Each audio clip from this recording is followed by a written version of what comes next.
Ladies and gentlemen, good morning. I'm Alex Pollock of AEI. It's my pleasure to welcome you to our conference on Congressman Delaney's American Infrastructure Fund proposal, an idea whose time has come. The proposal combines two very topical issues, taxation of foreign profits and infrastructure financing in a time of a stretched highway trust fund. And the combination occurs through a rather complex but carefully thought out infrastructure fund or bank.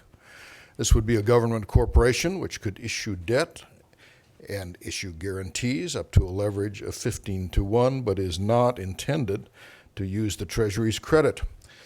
We're very fortunate to have Mr. Delaney here today to present his proposal, after which we'll have discussion by an expert panel. Our keynote speaker, Congressman John Delaney, represents Maryland's 6th District and is the only former CEO of a publicly traded company in the U.S. House of Representatives. Having founded 2 New York Stock Exchange-listed financial services companies before the age of 40, he's a past winner of the Ernst & Young Entrepreneur of the Year Award. In 2010, his company, Capital Source, received the Bank Enterprise Award from the U.S. Department of the Treasury for lending to disadvantaged communities. Congressman Delaney is a member of the Financial Services Committee and the Joint Economic Committee in the Congress, and is also a member of the Board of Directors of Georgetown University and the National Symphony Orchestra, and he is now being discussed as a possible candidate for a Maryland Senate seat. Today, he will discuss his American Infrastructure Fund proposal and has agreed to then take questions up till 10 o'clock when he has to depart for Capitol Hill. And at that point, I'll introduce our panel. Congressman, we're delighted to have you, and welcome to AEI.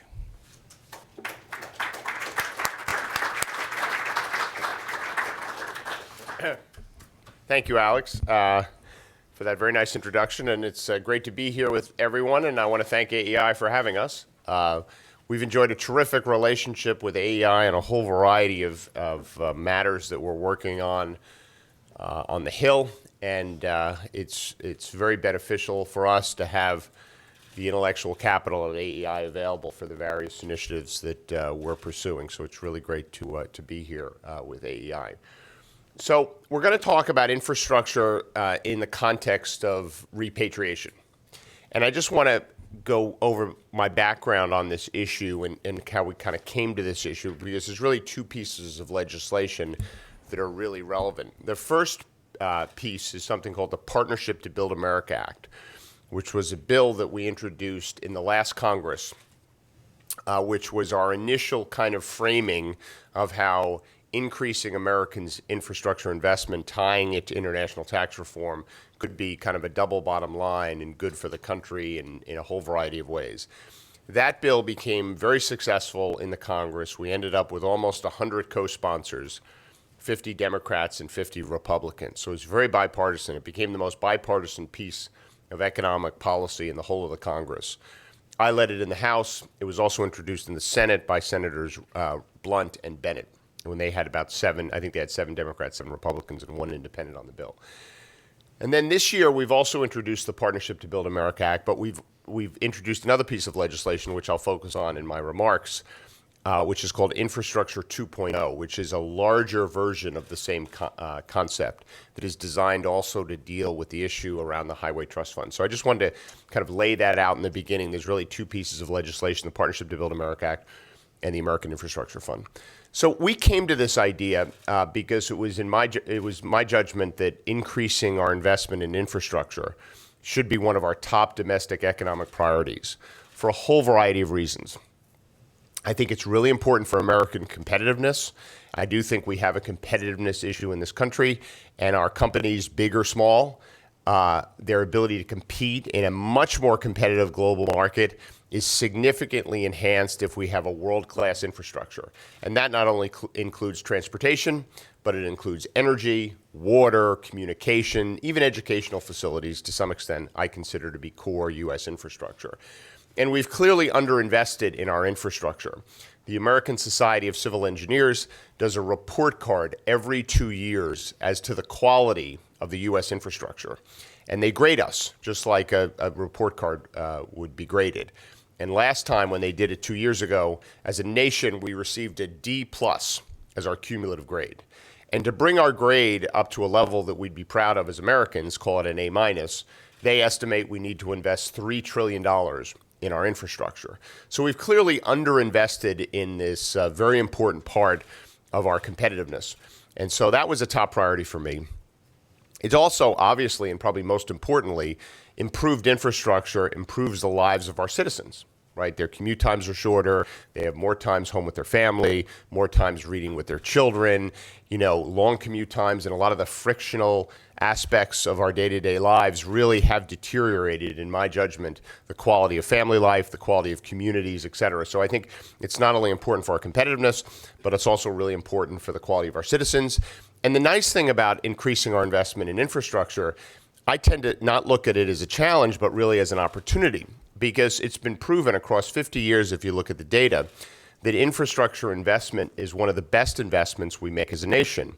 In fact, if you look at all of government spending, it's our view that infrastructure investment is the second most productive investment we make, the first being our investment in basic research. The multiplier effect for infrastructure is about $1.92 for every dollar we spend.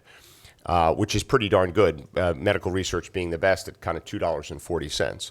And if we were to score this stuff properly, I've been a big advocate of dynamic scoring for some time, but I want it to be symmetrical. In other words, I want to dynamically score changes in tax policy, and I also think we should dynamically score certain expenditure items or spending items. I think infrastructure would score very, very different than the way it's typically looked at in the budget. And then finally, the nice thing about infrastructure, it is really a jobs program. And I come to this debate from the perspective that we actually do need to do some things to create middle-skilled jobs. We're creating high-skilled jobs in this country at a good rate. We're creating low-skilled jobs in this country at a good rate. But there clearly has been a hollowing out of middle-skilled, middle-income jobs. And to the extent you can create those jobs in a way that's a really good investment for the country, I'm not in favor of creating those jobs just for busy work, but I am in favor of creating those jobs if it has a really good bottom line for the country. So I think the case for infrastructure is very compelling for our citizens, for our corporations, large and small, for our workers, and just for our fiscal stability as a nation. So that's one of the reasons I became so focused on how do we increase our investment in infrastructure. But I obviously wanted to do it in a fiscally appropriate way. And right now we have a problem as a nation. Our federal budget and many of the states' budgets are strained. Debt levels are very high, and there's not a lot of financial flexibility. At the same time, however, U.S. corporations are totally flush with cash. It's estimated that U.S. corporations in the aggregate have about $5 trillion of cash on their balance sheets, which is not only a record high in terms of their cash holdings, in absolute dollars, it's also in terms of a percentage of their assets. They're very, very liquid right now, U.S. corporations. And so it seems to me good public policy is fundamentally right now focused on how do you get private sector cash deployed against a need that has typically been provided by the public sector, right? The public sector is leveraged, doesn't have a lot of liquidity. The private sector has very low leverage and has lots of liquidity. So ways we can kind of channel some of that private sector cash towards something that the government has traditionally provided, I think is good public policy. And if you look at all that U.S. corporate cash, about half of it sits overseas, which is way disproportionate to where U.S. companies make their money. They make a lot of money overseas, but they don't make half their earnings overseas. So that to me, I learned from the private sector is that if you need to make an investment, you go where the money is. Where the money is right now is in U.S. corporations and their cash sitting overseas. And the reason all that cash sits overseas is because of a fundamental flaw in our international tax policy. We're one of the only countries that effectively double tax our corporations on their foreign earnings. They have to pay tax locally where they earn the money, and then when they repatriate the money back to the United States, we require them to true up to U.S. corporate tax rates. And since U.S. corporate tax rates are about as high as anyone's globally, that creates a situation where the companies are not competitive. Adding a further wrinkle to the international tax debate is something that, again, we do that's very unique, which is we allow companies to defer or we give them this option of kind of checking a box on their tax return that says they can defer their earnings. And what that means, if a U.S. corporation makes money overseas, the first thing they do is they pay their tax to their local jurisdiction. So if they're in Germany or Japan or the UK or Ireland, wherever it may be, they pay that tax. And then they basically tell the IRS they're either going to bring the money back to the United States, in which case they true up and pay full U.S. tax, or they tell the IRS that they're electing to defer the payment of the tax they owe, because they legally still owe the tax. But that payment is only triggered when they repatriate their earnings. And in mass, U.S. corporations are checking that deferral box. In other words, they still legally owe the tax. They're just electing to defer it. And it's created a very partisan debate here in the Congress, where some of my colleagues on the Democratic side believe that those corporations will ultimately bring all that money back, even though there's no evidence that they'll do that, and that there'll be this huge tax windfall. And some of my colleagues on the Republican side say that we ought to get rid of this tax system and just have a pure territorial system, which means there's no incremental additional U.S. tax, even if corporations are located in a tax haven. So that's been the debate around the international tax situation. So what we did in the Partnership to Build America Act is something very simple. We said we're going to create a fund called the American Infrastructure Fund, which is effectively a nonprofit that the government launches that is not controlled by the federal government and cannot be used by the federal government, whose sole purpose is to provide infrastructure funding for states and local governments, and it will have an independent board, that we would create the American Infrastructure Fund, we would capitalize it with $50 billion of capital. All of that money would come from private companies who would put the money in, and as Alex said, that capital could be leveraged, we think up to potentially $750 billion. Without any government guarantee. And in exchange for putting that money in the American Infrastructure Fund, U.S. corporations would be given the right to repatriate a certain amount of their overseas earnings back to the United States tax-free. So if they and the ratio that they would be able to repatriate is determined by an auction mechanism in the bill. But we think it'll be about 5 to 1. So if a U.S. corporation puts $1 in the American Infrastructure Fund, they get the ability to bring back $5 from overseas tax-free. So people like Apple Computer, we would envision putting in $1 billion or $5 billion into this fund. They have a lot of cash overseas. They'd be able to bring back $5 to $25 billion tax-free, et cetera. And that was the framing of this first bill we put on the floor into the Congress, the Partnership to Build America Act. And that's what created the American Infrastructure Fund. And that's the concept that received such bipartisan support. As I said, 100 members of Congress, 50 on each side of the aisle, lots of support outside the Hill, business groups, labor unions, think tanks across the ideological spectrum supported that concept because it's fundamentally a really good idea. We're fixing two problems, right? We're increasing our investment in infrastructure, which is a total win for the U.S. economy for all the reasons I said. And we're creating a path for some of that cash sitting overseas to flow back to the United States. And wouldn't it be better if that money was invested here as opposed to be invested overseas? And the other thing about that bill, and one of the things that made it so bipartisan, is rather than trying to come up with some mushy compromise where neither political party was able to kind of get what they wanted, what we really did is put together two concepts that each side has really cared about for a long time. And we paired it with another concept that the other party cares about, but also that the party wasn't really compromising on. And what I mean by that is we Democrats have really been pounding the table for a long time about increasing our investment in infrastructure. And we've been right about that. My Republican colleagues have been pounding the table about fixing that international tax system, and they've been right about that. But the flip side is a lot of Democrats want to fix that tax system as well. A lot of Republicans want to increase our investment in infrastructure. So we really found two fundamentally very sound ideas, and we paired them in this legislation, which is why it received such momentum. So based on that, based on the success of the bill, which we've reintroduced this year, we said, let's try to do something even a little bigger. And let's try to tie this larger concept into a problem we're having with the Highway Trust Fund. And most of you are probably familiar with the situation around the Highway Trust Fund. Its insolvency is coming again in May. The reason we've had such a hard time maintaining funding at the Highway Trust Fund is because the historical source of funding for the Highway Trust Fund is the gas tax. And we haven't raised the gas tax in 20 years. And driving patterns are changing, right? We have electric cars, miles per gallon is much higher among your average vehicle. So this is a very significant problem. We only raise about half the revenues that come out of we raise revenues equal to about half of the expenditures of the Highway Trust Fund. So it runs about 50% insolvent every year, and we've been finding plugs for that in the Congress. Some people say the solution is to raise the gas tax, which, while that's not a bad idea, it is still an insufficient idea because, in my judgment, these changes in driving patterns will continue. We actually want them to continue. We want there to be more electric vehicles. We want there to be better fuel efficiency among the automobiles and trucks on the road. How is that possibly bad for this country? The private sector is moving in that direction clearly. If you look out in the future, there's no way the gas tax will be able to fund the Highway Trust Fund. So we need to come up with new ways of funding it. But we don't have any of those ideas really ready for approval in the Congress right now. So what we did is we said, let's take the concept we have in the Partnership to Build America Act, where we allow companies to bring back part of that money overseas, and we put some of the revenues effectively generated from that towards creating the American Infrastructure Fund.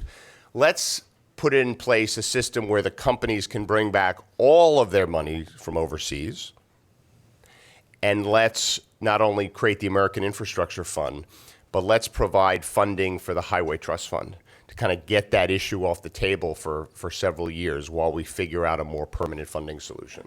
So that led us to introduce a bill called Infrastructure 2.0. And Infrastructure 2.0 has three components to it. The first component deals with all the money that's sitting overseas, the estimated $2 trillion sitting overseas. What we do with respect to that money is we remove the ability of companies to continue to defer, right? Because they legally owe the tax, but every year they elect to defer it. We take away the company's ability to legally to defer their tax on that money in exchange for a dramatic reduction in their tax rate. And we bring their tax rate on that money down to 8.75%. So what that means is of the $2 trillion that sits overseas, every year they've been checking deferral on that. On some of that money, the companies owe 35% tax, which they fully disclose and they legally owe. They just don't have to pay it until they actually bring the money back. We say you can no longer defer. You get the ability, obviously, then to bring your money back and forth if you want. So it's kind of deemed repatriated, whether you bring it back or not. And you pay 8.75% tax on that money, which is effectively the tax rate that was in our original bill. In other words, the cost that companies would incur for investing in the American Infrastructure Fund relative to their ability to repay their earnings was about 8 to 10%. It also happens to be the rate that Dave Camp, the former chairman of the Republican former chairman of the Ways and Means Committee, proposed on international tax rates in his comprehensive tax reform. So we basically get rid of the deferral option. Companies then can bring their money back freely. 8.75% tax is paid on all that money, and it generates $170 billion of revenues, new revenues for the Treasury, which we allocate $120 billion of that towards pre-funding the Highway Trust Fund shortfall for 6 years. So we don't have to worry about the Highway Trust Fund for 6 years. We actually fund it at escalating levels. And then we take the other $50 billion and we create the American Infrastructure Fund in the exact same way as we did in our original bill. So that's the first thing the bill does. The second thing the bill does is it takes the go-forward international tax system and again gets rid of the deferral option, but materially lowers the rates once again on U.S. corporate earnings so that on a go-forward basis, we don't have this strange international tax system. And then the third thing the bill does is it sets up a commission, an independent, bipartisan, bicameral commission to come up with ways of funding the Highway Trust Fund post the 6 years that we've given it in our bill, which I think is really important because there are a lot of innovative ways to come up with user fee scenarios for funding the Highway Trust Fund, vehicles miles driven, things like that. There's a lot of concerns around some of those ideas around privacy and some really relevant concerns. We need time to test those things, pilot those things, make sure all the stakeholders can get comfortable with the way they would be implemented. And I think this commission will actually come up with some recommendation that gives us some ability to do that. So that's what the bill does. Okay. So that's Infrastructure 2.0. Again, it's getting the same kind of bipartisan support the other bill did. We introduced it in the House. Again, Senators Bennett and Blunt will be introducing it in the Senate. All the outside groups that supported it in the past are going to be supporting it here. The president actually took the framework for the bill and put it in his budget. He raised all the rates we proposed, which is unfortunate, but I think they're negotiating. We work fairly closely with them. We feel like we found the bipartisan level. And there's a tremendous amount of momentum converging towards this idea as a solution. As I like to say, it's a triple bottom line. It increases our investment in infrastructure without increasing the debt or deficit. It creates a path for $2 trillion of cash sitting overseas to come back to the United States. And it also puts in place a framework for the go-forward tax system so we don't have all the perverse incentives that we have now for companies to continue to pile up their cash overseas. And I think for that reason, for this kind of triple bottom line, and it appeals to business, it appeals to labor, it appeals to people on all sides of the ideological spectrum, it will continue to get the kind of bipartisan support. And I think it has a very, very good chance in some form of becoming law this Congress. So, Alex, as you said in the beginning, it's a little bit complicated, and my remarks probably reinforced that concept. But some of this stuff, unfortunately, is. But I'll be happy to answer any questions and hopefully provide a little clarity on some of these concepts. Thank you very much. We have a question I'll get to in just a second, but I want to clarify one thing, Congressman. Under the original, the Build America plan, where you say the private money will capitalize the company, but that will not be the equity of the company. It will be the equity of the company. They won't be stockholders, though. Right? Oh no, they'll have basically. It'll be the capital, but not the equity. That's right. It's a nonprofit, so it doesn't really have traditional equity. Their equity, what they're buying is 50-year bonds that are not guaranteed by anyone, including the government. They're subordinate capital, and they only pay a 1% interest. They're effectively equity securities, but you're right. It's not a for-profit corporation. No. Yeah. So it's not a GSE. No, it's not. Absolutely not. Thank you. I have a question right here. When you're called on, please give us your name and affiliation, and then ask your question. We have a few minutes. Questions? I had a question right up in front here, and then we'll come back to you. Yes. Yes, thank you. My name is Jim Pinkerton. I'm the co-chair of the RATE Coalition, which is a group working on corporate tax reform. We're 34 members across the country, including a rather large footprint in Maryland. And we, like most people, are very sympathetic to the competitiveness argument, the infrastructure argument. And so there's a lot of interest in what you're doing, but our concern is the concern that has been raised by Chairman Hatch of the Finance Committee and Chairman Ryan of the Ways and Means Committee, and that is that a repatriation plan absent doing something about the corporate tax rate simply guarantees we'll have the same problem, the same issue a few years hence, as the 35% rate, which is the highest in the industrialized world among the OECD countries, simply incentivizes companies yet again to push their money overseas, especially. I'm sorry, you're going to have to come to a question here. Well, the question is do you see that there could be a repatriation plan within the context of corporate tax reform and tax reform in general? Yes, so it's a good question. And I think, so just to be clear, what our repatriation plan does is Infrastructure 2.0, is it deals with the money that's over there, and it changes the go-forward system, right? So some people like Barbara Boxer and Rand Paul have a bill in the Senate that basically gives companies a one-time holiday or an opportunity to bring money back, pay a tax, and doesn't change the go-forward system. We do not support frameworks like that because it continues to create the perverse incentives that exist right now will continue to create. In fact, some people say that makes them worse because companies just wait then for these holidays and they keep all their money overseas. So just to be clear, we're not only dealing with the money that's overseas, we're also putting in place what we view as a very competitive system going forward, which it's complicated, but to summarize, if you're in a jurisdiction where you're paying a normal level of tax, right, 20 or 25%, right, which is what most of our competitors charge, you would pay very, very little additional U.S. income tax, and you'd be able to bring your money back freely. It's basically a territorial system for those companies. If you're in a tax haven, in other words, a place that basically is set up a zero tax jurisdiction to try to lure companies, you still will be able to bring your money back freely, but you have to pay a lower rate at 12 and a quarter, right, which most people think is reasonable.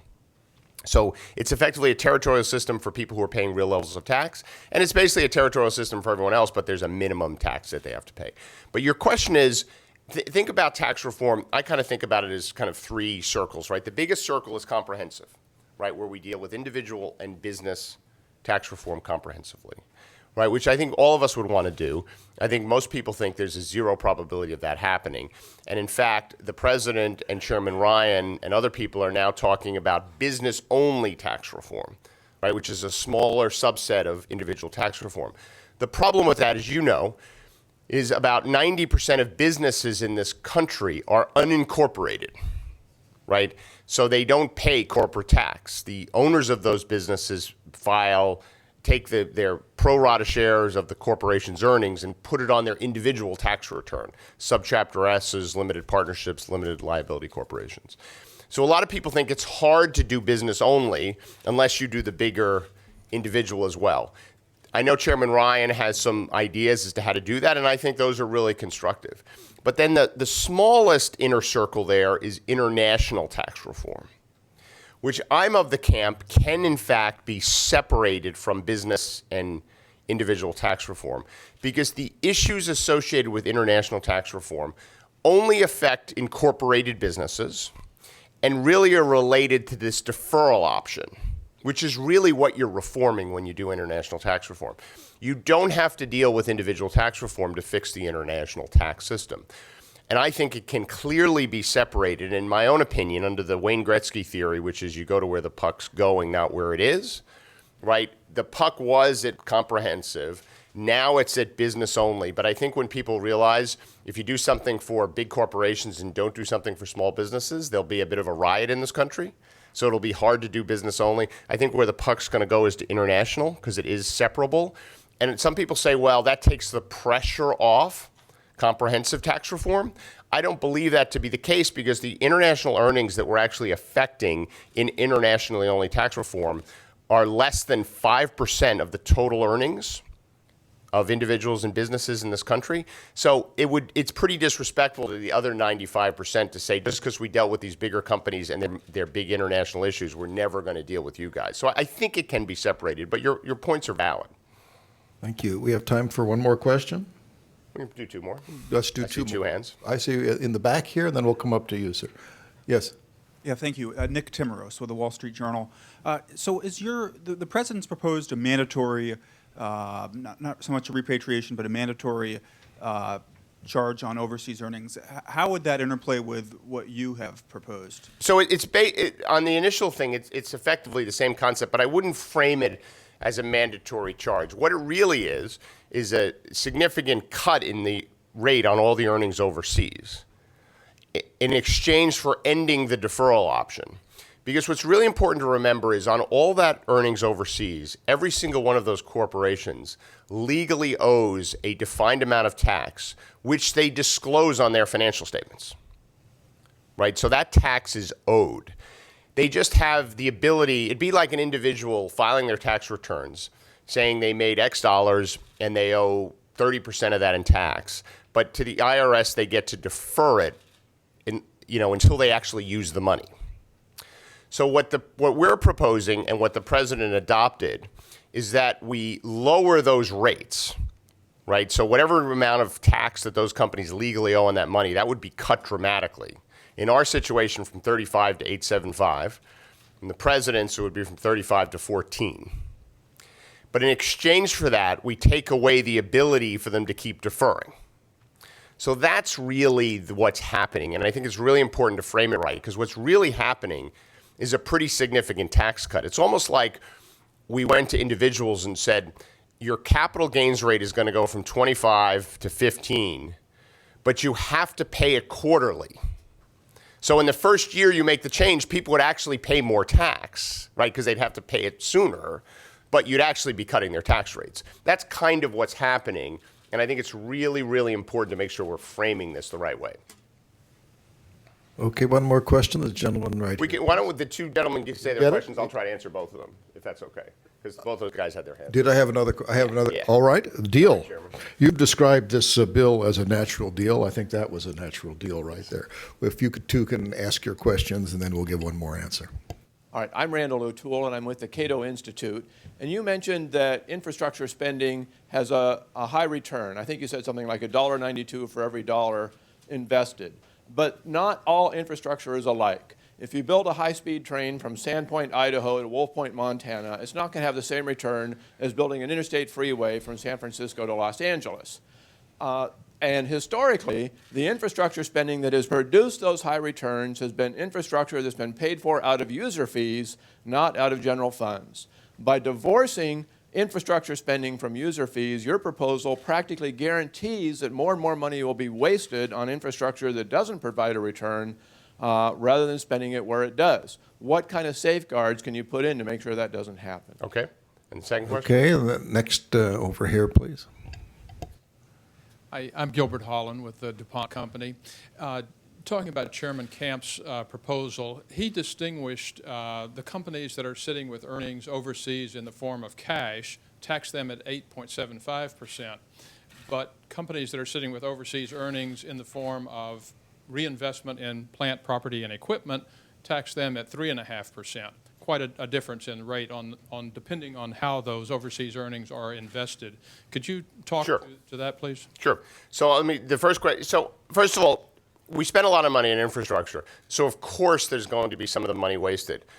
I have 4 kids who go to school. Some days they have a much better educational experience than others, but I still send them to school every day, right? So, you can't just find the one project where the bridge to nowhere was built and use that to condemn infrastructure spending, right? I mean, there's just, in the private sector, I've spent my whole career, you understand there are certain things that will have a much better payoff than others.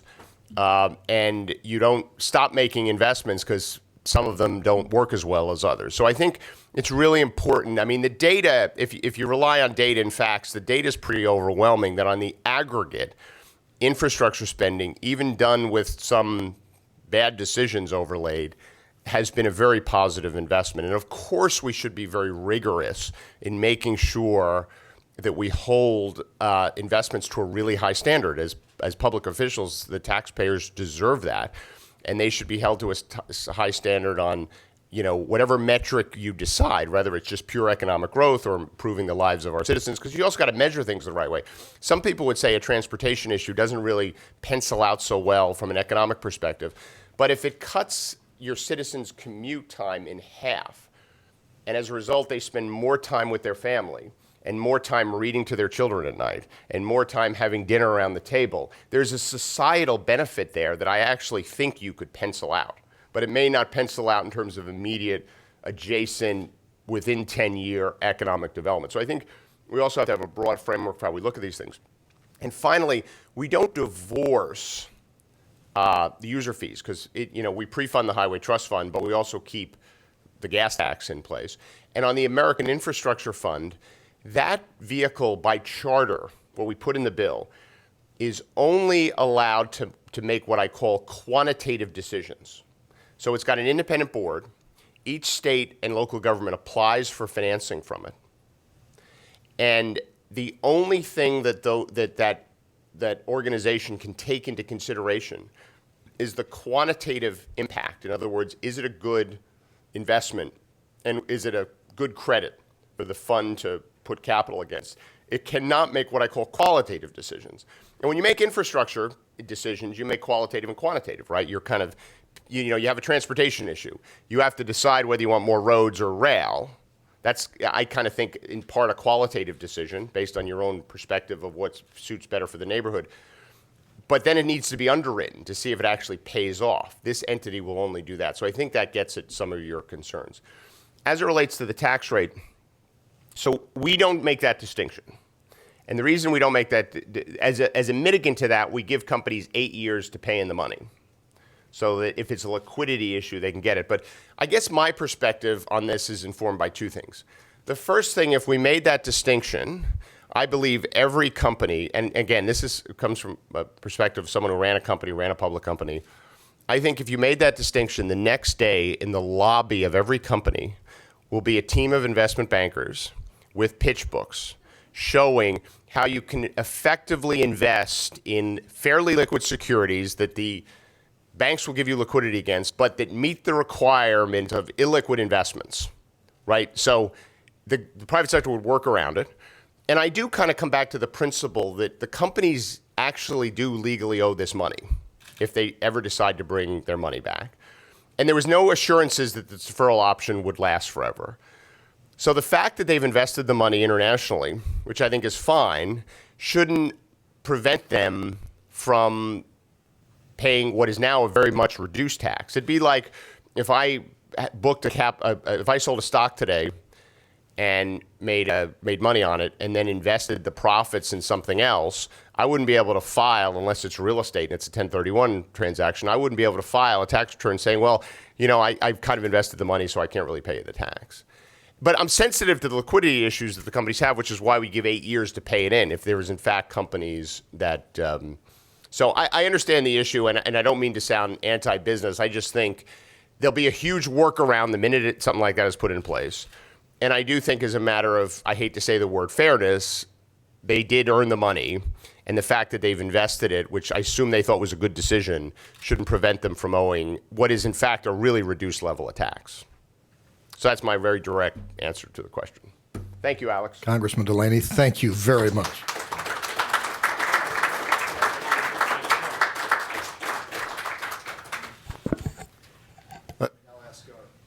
Let me now ask our panel to come up.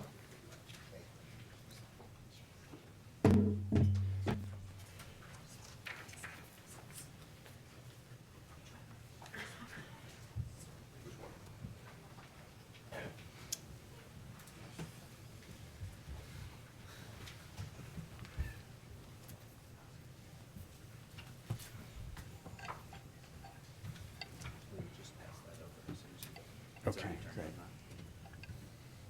Can that be turned just enough so I can see which slide I've got on there? That'd be a good idea. You're not allowed to. Gentlemen, when you want to talk, the button is up on this part of the microphone here. Is this little thing right here. You will see it a little later. It's good if you remember to turn it off. Where's it coming on? Oh, there. Where's that button? If you speak from the. It's right. It's up right here. There you go. Here. Thanks, Steve. It's right here. Okay. As we move to our outstanding panel, I'll remind us that as with many financial issues, there's a long history of debates on American infrastructure financing. In fact, the idea of tying profits from a business source to spending on infrastructure development goes at least back to 1816, when President Madison, at the time, had stressed in a speech what he called the great importance of establishing throughout our country the roads and canals which can best be executed under the national authority. This led John C. Calhoun to introduce what he called the bonus bill in 1816, which was to take the fee that they'd gotten from the second bank of the United States and the dividends they were going to get because the government owned a part of the Second Bank of the United States, and create a perpetual infrastructure fund out of those dividends which would lead to a constant investment in American infrastructure. And this was called the bonus bill. Henry Clay, who was a big fan of the development of infrastructure, joined in promoting this. It got through the Congress, but then they were very surprised when it got to President Madison, who had promoted this idea, at least in general, in the beginning. He vetoed it on the grounds that it was unconstitutional. So these are, as I say, like many financial issues, have a lot of history to them. Of course, there are many issues raised by the infrastructure fund, or what we might call infrastructure bank, and the tying of taxation on foreign profits to it, which the congressman so interestingly described. And I'm sure the panel is going to address many of these. But I do want to highlight one problem, and that is the problem revolving around the credit of the United States. These bills, as far as the infrastructure fund goes, try to segregate the fund from the credit of the United States. But when there are such organizations, it seems to me, however much they may protest to the contrary, just as Fannie Mae and Freddie Mac did, in fact, we are dealing on the credit card of the United States Treasury and creating off-balance sheet and off-budget liabilities for the government and the taxpayers. Well, I'm sure you'll hear more about this and many other issues as we proceed to our panel. Our first panelist will be my colleague, Alex Brill, who is a research fellow at AEI, where he studies the fiscal, economic, and political consequences of tax and budget policies. And so we're on your topic today, Alex. Alex is the author of a pro-growth proposal to reduce the corporate tax rate to 25%, and is the co-author of The Real Tax Burden, More Than Dollars and Cents.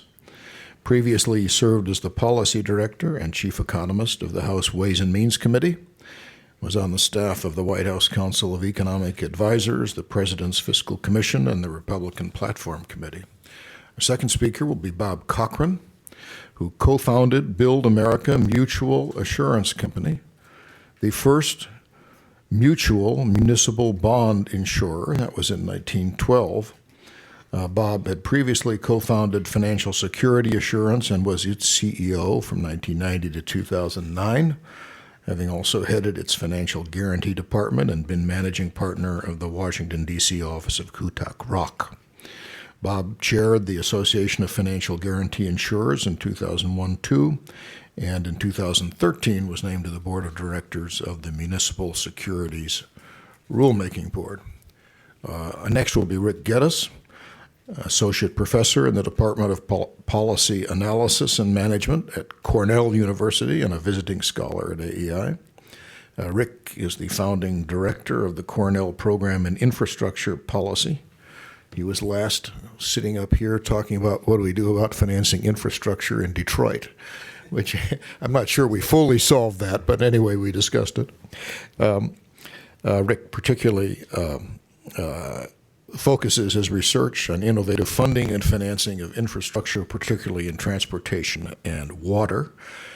He was senior economist at the Council of Economic Advisors and the commissioner of the National Surface Transportation Policy and Revenue Study Commission.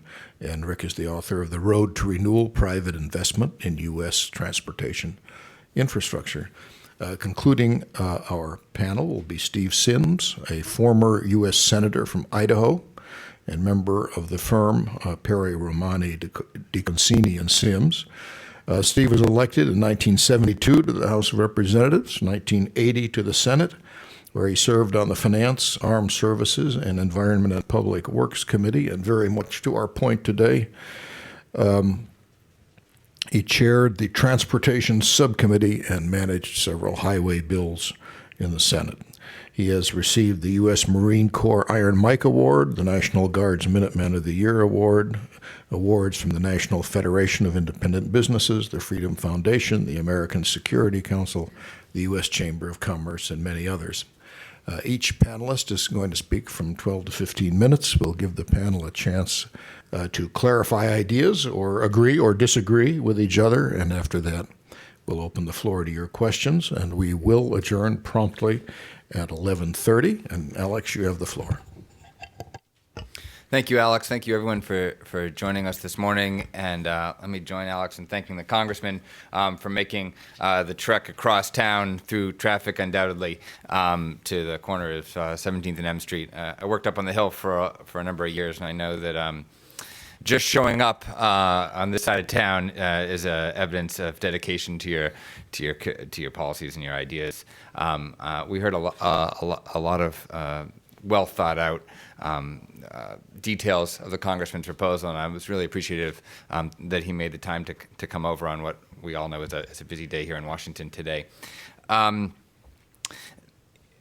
not going to try to talk about all the pieces of what he laid out, because some of my colleagues up here are experts in areas that they know better than I do. As Alex described, I'm a tax and budget guy generally. I'm not a bank guy. I'm not a finance guy per se. So I'll try to talk less about the bank aspect of this and a little bit more about some other pieces, although I'll try to touch on everything. But let me begin with a quote from another colleague of ours here at AEI. Our colleague Norm Ornstein has commented on this proposal, and Norm is a thoughtful guy, and so it's always important to know what Norm thinks. Although I don't always necessarily agree with his policies, I'm always intrigued by his thoughts. And he said of this bill, he said in particular, "The process may be complicated, but the goal and the outcome are both highly desirable and do not cross the ideologies of either party." And so I think by his own admission, Congressman Delaney agrees that there's something complicated about the proposals that he's outlined today.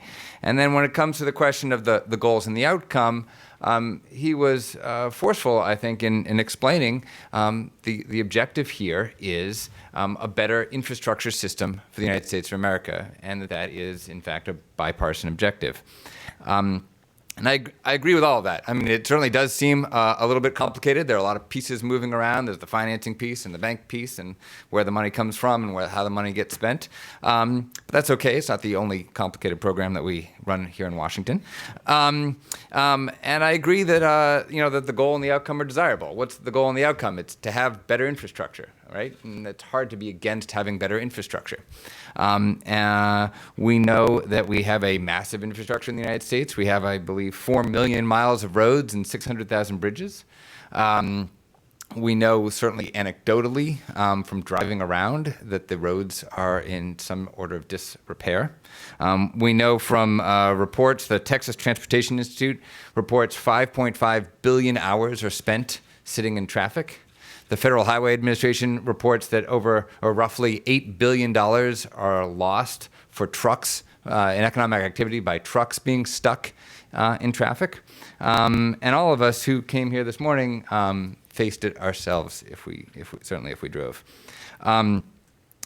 We also know that the federal government is responsible for a lot of this funding, but not all of it. And so when I think about, in general terms, about these remarks and the pieces of it that I want to address, I think sort of in three parts. So I think the first part is how much do we want to spend, should we spend on infrastructure? And relatedly, who is it that should be spending that money? Because today, while the federal highway fund is facing challenges, it is also large, but most infrastructure spending is financed by state and local governments. So there's a question about what the aggregate spend should be, and then what share of that spend should be federal versus state and local financed. If we think that we should spend more and we think that we should spend more on the federal level on infrastructure, then there's the question about what the mechanism should be. Should we stick with the current system that we have, running through the Highway Trust Fund and the Department of Transportation to allocate those funds, or should we supplement that with the bank structure that Congressman Delaney has outlined? And what are the pros and cons of having another GSE in a sense?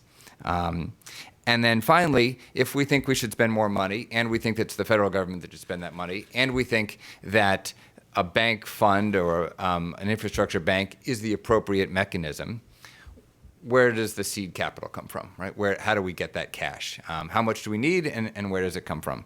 And the question specifically is, do we think that the income on profits earned by U.S. corporations in France or Germany or Ireland or Japan or anywhere else in the world, that it's that money, it's that profit, it's the hard work and the innovation and the results of activities outside our borders that should be the source of that funding.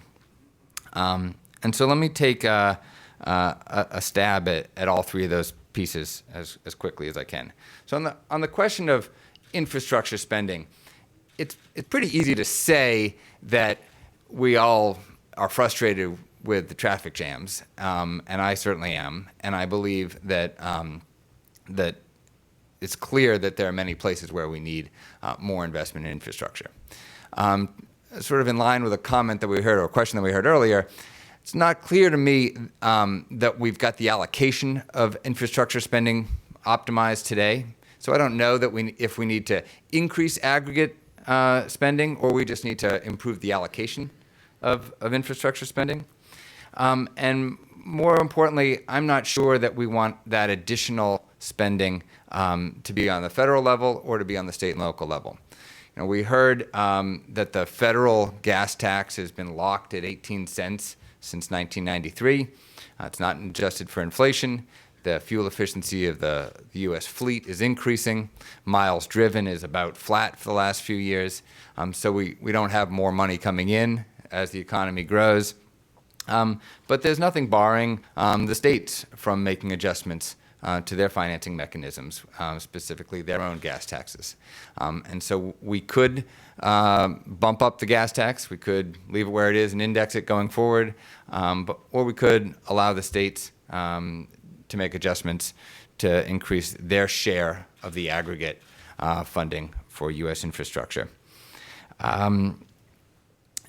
But what we can't do, I think, and this is why I think this proposal, is worthy of consideration, why we need to have a conversation about proposals like these, is what we can't do is just sort of stay the course.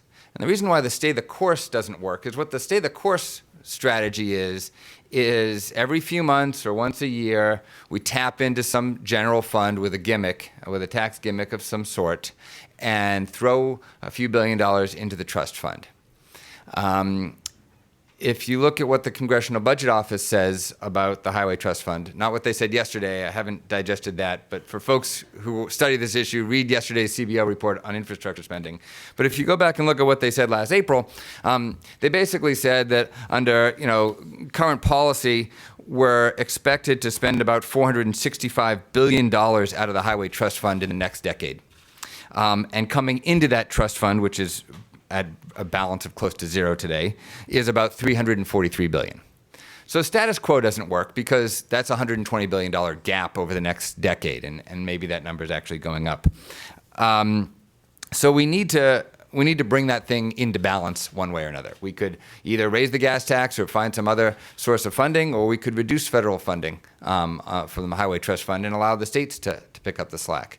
But what doesn't work is the status quo for the following reason. If you tell the state and local municipalities that we will spend $465 billion over the next decade, they are anticipating that money.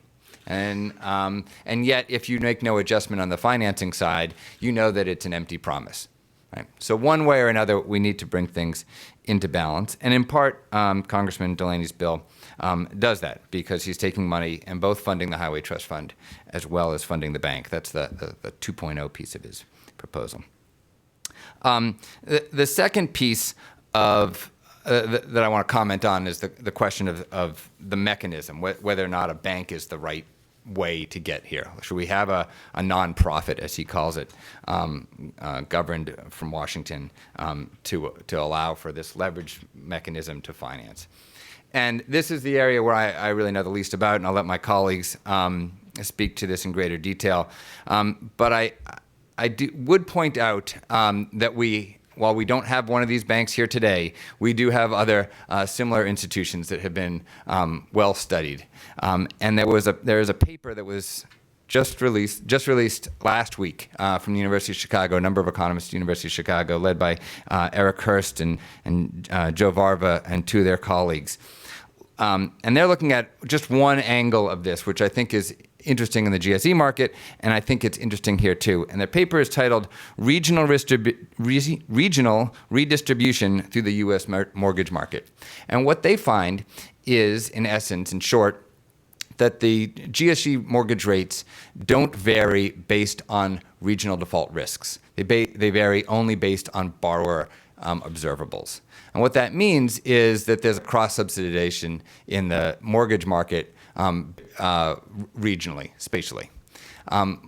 That's interesting. They quantify it. It's a few $100s per household of cross-subsidization from low-risk areas to higher-risk areas. What that means here is it's possible that the same phenomenon would develop in this environment, that we would have that same sort of lack of flexibility in the price of bonds.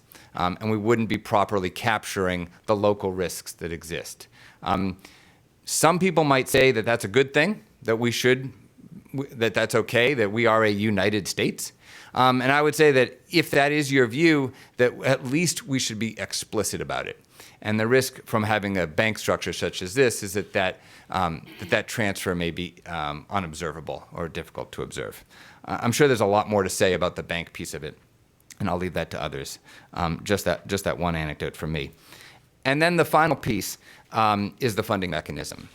Repatriation, a one-time tax, a holiday, a low tax rate. It's on their books that they owe it because they checked the box, but we're going to give them a break, although not quite the same break that Dave Camp offered. This is a popular idea. Let's bring the money home. We did it before. We can do it again. It worked well the first time. I disagree strongly with all of these ideas. I certainly object to the holiday framework.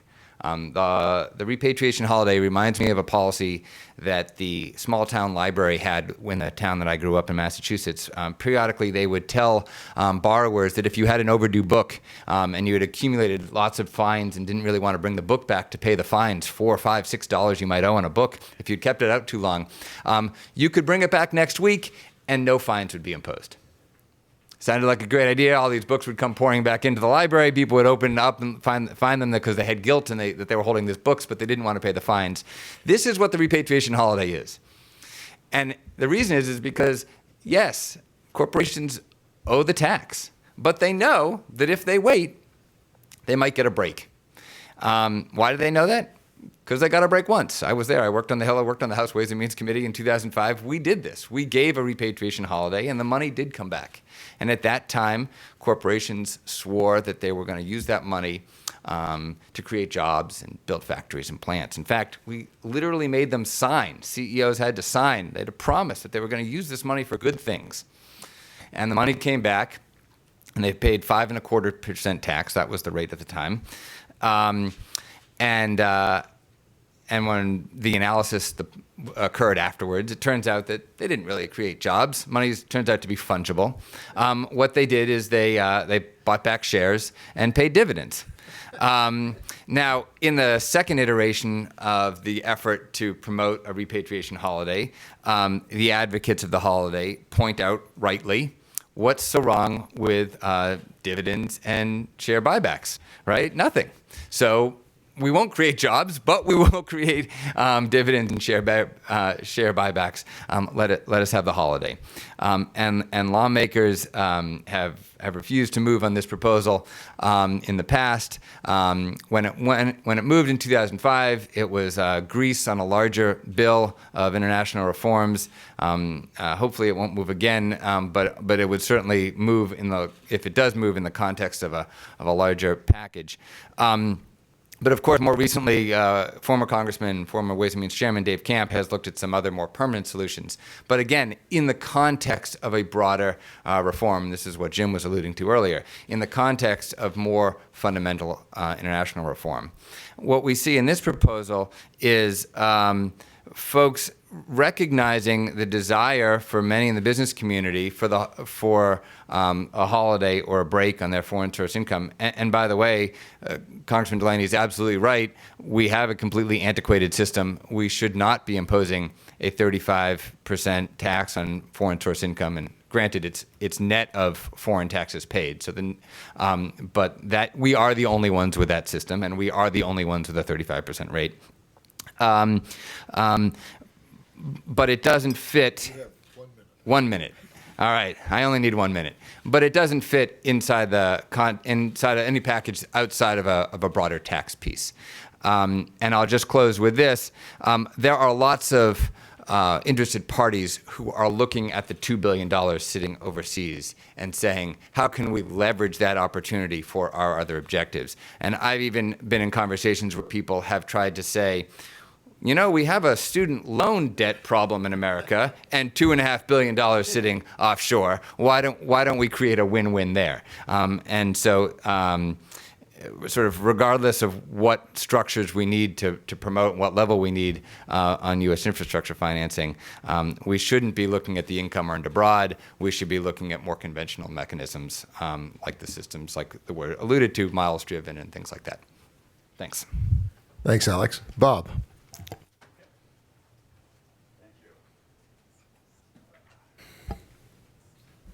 Am I teed up?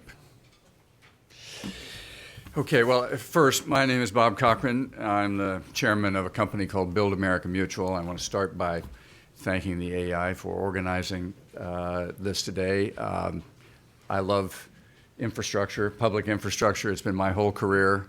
I love the energy and intelligence applied to that subject by the congressman. And I'm embarrassed that I need slides in order to have this discussion, and he gave such a beautiful and eloquent discussion of it. But there are some charts here embedded in my remarks that I think hopefully will be sort of powerfully make a couple of points that are important.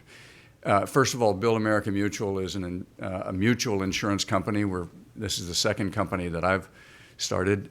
One was a stock company that did go public and was on the stock exchange for a long time.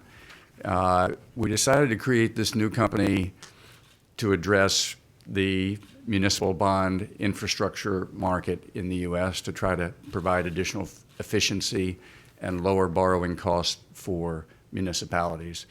And we're a mutual company because the actual municipalities become owners, members of our mutual company when they buy an insurance policy to lower their borrowing costs. And we've been in business for about 2 years. We've been helped finance close to $15 billion of municipal infrastructure, and we estimate we've saved roughly $175 million in borrowing costs for state and local governments in that short period of time. And that's our mission over a long period of time, to let those numbers grow and someday have thousands and thousands of municipalities that are members of that mutual company.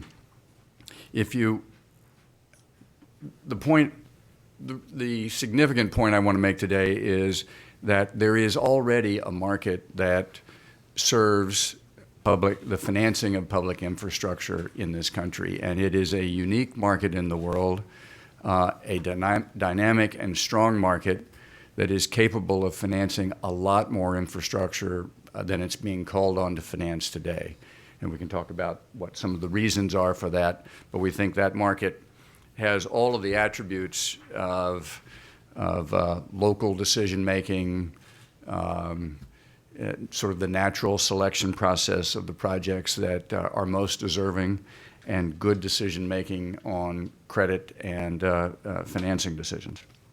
But if you look at state and local governments generate roughly a little over 90% of all the public construction spending in this country, and 90%, that's $3.5 trillion in the last 15 years. 90% of that funding comes from the U.S. municipal bond market. And that market is essentially available to public issuers from states to the largest cities down to tiny little communities. There are transactions being financed every day in this market, from below 1 million in face amount to over $1 billion dollars in transaction size. And that market is basically available to U.S. municipal entities whenever they want to finance a project for which there are suitable revenues to repay the bond financing.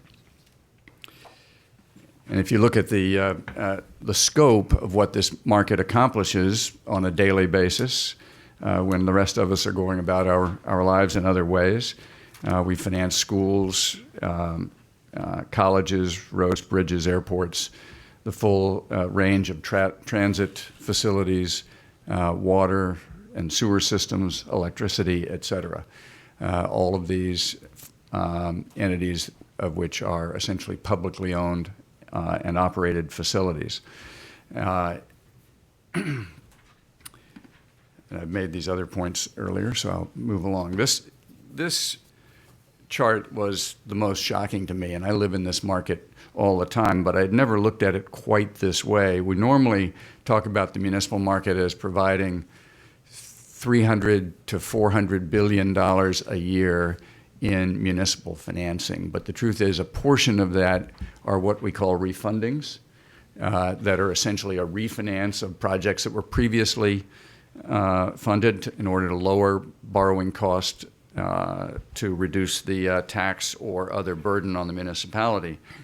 But new money financings are a significant part of this market every year. And you can see from this chart that from 2000 to 2010, we averaged close to $250 billion a year in new money financing from the municipal market. And that's, generally speaking, over 10,000 separate municipal bond issues coming to market each year. As I said, from $1 million transaction to finance a small town's water and sewer treatment facility or expansion or renovation, to billion-dollar financings for the state of New York or the state of California for general infrastructure needs. And interestingly, that volume continued right through the early part of the Great Recession, what I would call the financial crisis portion. In fact, infrastructure spending rose in 2009 and 2010 because these projects are long in the planning, and financing is just one part of the process of choosing, designing, building, and operating essential public infrastructure. And then in 2011, the bottom fell out a bit, and volume in the market has fallen to roughly $150 billion a year for the last 4 years, and that's a pretty significant difference. That means we're shorting ourselves at least $100 billion a year in sort of natural infrastructure financing capability.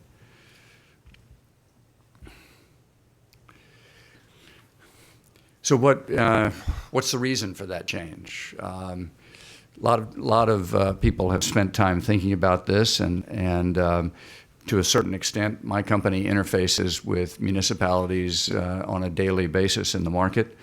And what we find is that what the Great Recession did was result in a decline in property values, which resulted in a falling assessed valuation and property taxes, decreased revenue streams from various consumption-related taxes.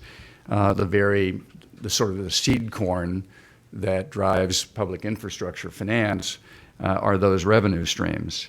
And what we find now, the transactions that aren't getting built, or the facilities that aren't getting built, are what you might call greenfield roads, transit projects that don't have proven revenue streams, or the renovation of existing roads, bridges, other facilities that have been toll-free since they were built sometimes 50 or more years ago, and for which there is not now a dedicated revenue stream to renovate or rebuild or expand those facilities.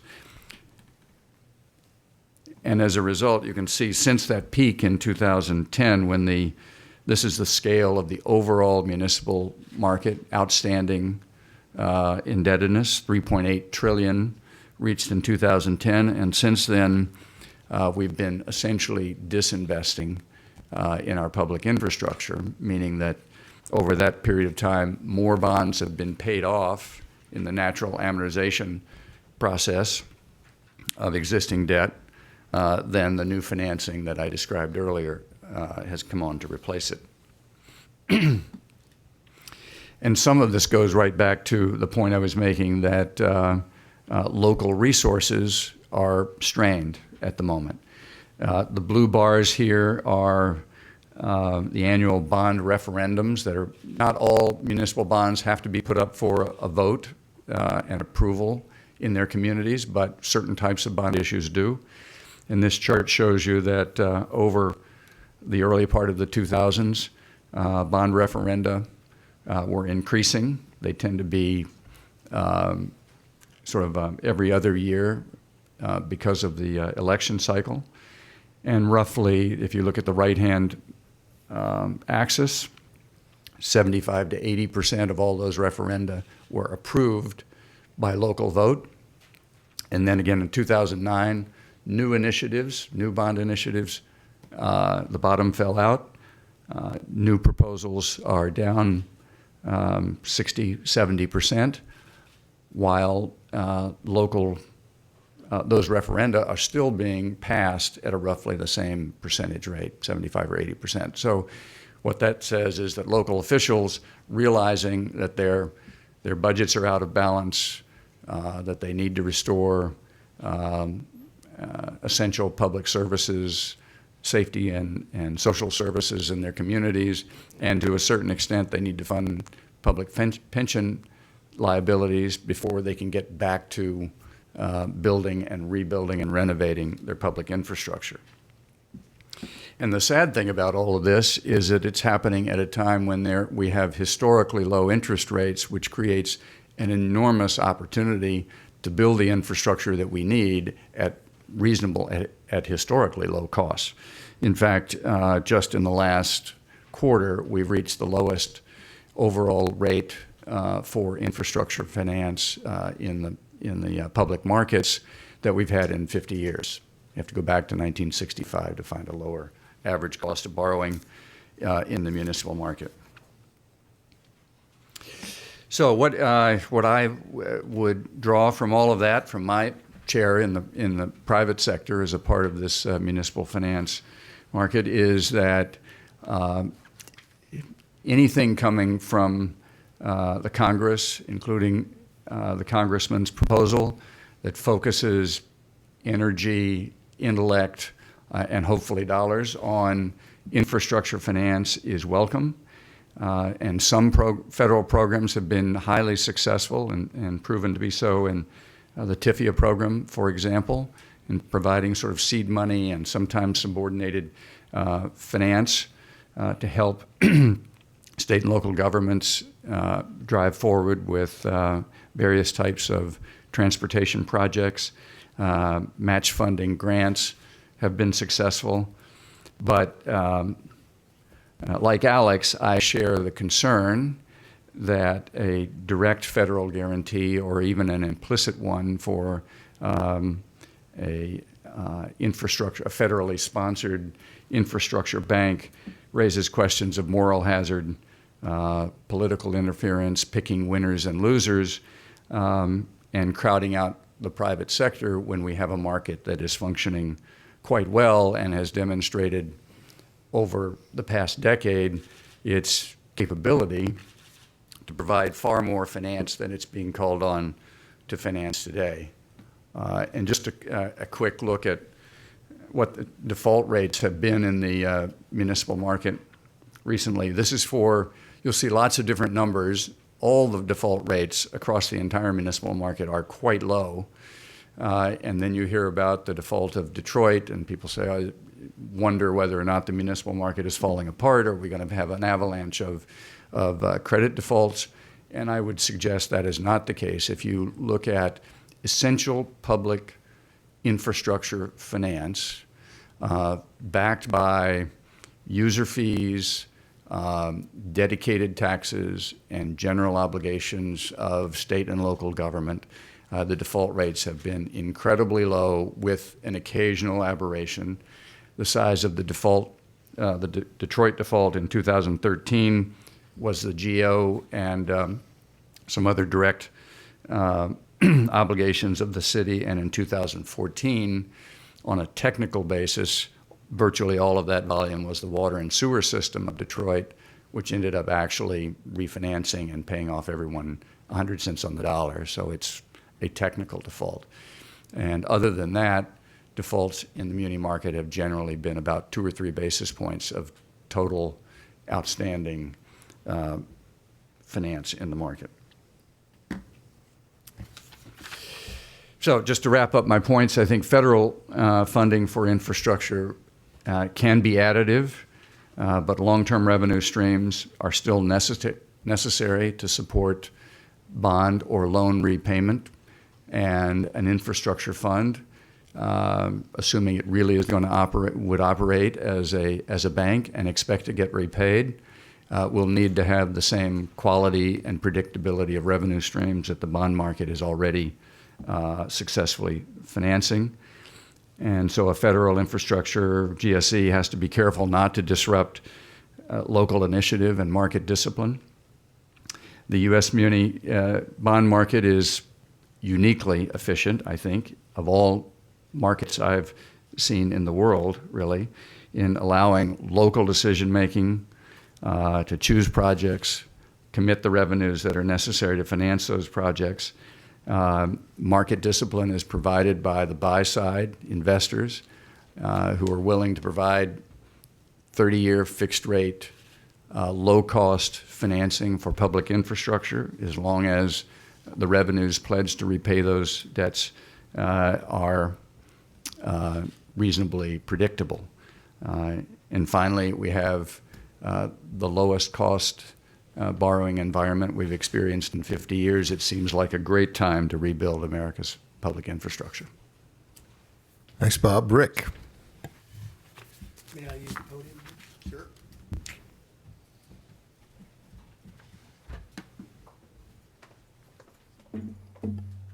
Brian will even move your name plate so we don't lose track of who you are. I've got juice here. Thanks, Brian, for doing that. So I have to use the podium, first because I'm a professor, and second so I can see what you're seeing on the screen over there with my PowerPoints, which will hopefully come up shortly. And what's that? Oh, the clicker. Yes, I need the clicker. But then the question is, why do I need the PowerPoints? And that's because I'm a professor. So this is terrific. Thanks, Alex and AEI, for organizing this. I think this is a very important topic that we're discussing. I think Congressman Delaney gave an excellent overview of his ideas regarding how to fund infrastructure in the U.S. Very knowledgeable, very innovative. I encourage this type of thinking. I think we need much more focus on the infrastructure problem, almost bordering on a crisis, I would say, in the U.S. And I want to make a couple of sort of key conceptual points, I guess, about this. And if, let's just take a step back. And if you remember nothing else from what Getty said today, please remember this slide. Okay? That's the distinction between infrastructure funding and infrastructure financing. Okay? Funding versus financing. I hear these two terms conflated in almost all debates about this, and I find it quite disturbing.